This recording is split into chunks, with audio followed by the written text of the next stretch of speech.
Lehos pa man el graduation na mga de publiko eskwela pero aura pa lang tamandaya paaman acorda el Schools Division Superintendent del DepEd na Zamboanga i Assistant Regional Director del DepEd na Region 9 Pit Natividad con el mga maestra y maestro kay prohibido sila cobra mga graduation fees.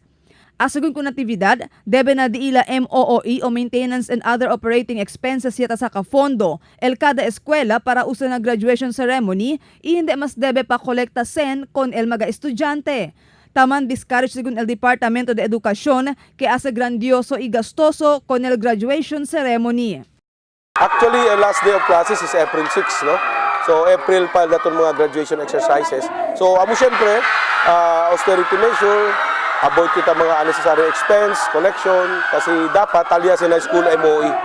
Si mira to na approved budget del General Appropriations Act, kaya kita pondo for graduation exercises. So hindi na sila dapat takolekta pa. Sita acorda del mga pasaw anyo, pirmita kada sentro de kontrobersiya kwantos del mga de publiko eskwela por causa kay kolekta sila mga graduation fees. Asugun kung natividad, el cosa sila quiere evita todo el año, por eso pirmi ele tamanda acorda con el mga maestra y maestro acerca con policía.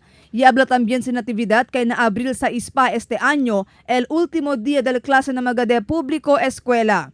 Mientras tanto, también acorda si natividad con el mga maestra y maestro para pirmi man promote con el diila advocacia, el mas alegre na eskwela.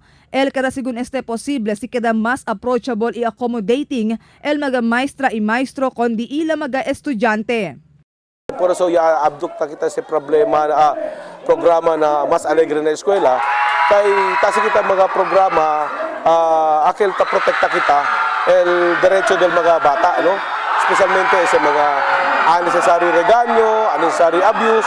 Kaya na esa razón, por eso no hay gana al bata entra. Kaya kada uwi sila na maestra, regaño, koleksyon, kay cosa, hindi, bonito. So to the point, para sila puwera.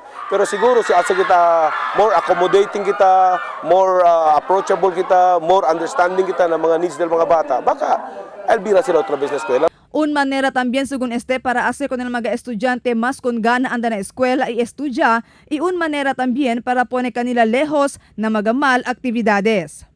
Marifita Mayo, Dateline Zamboanga.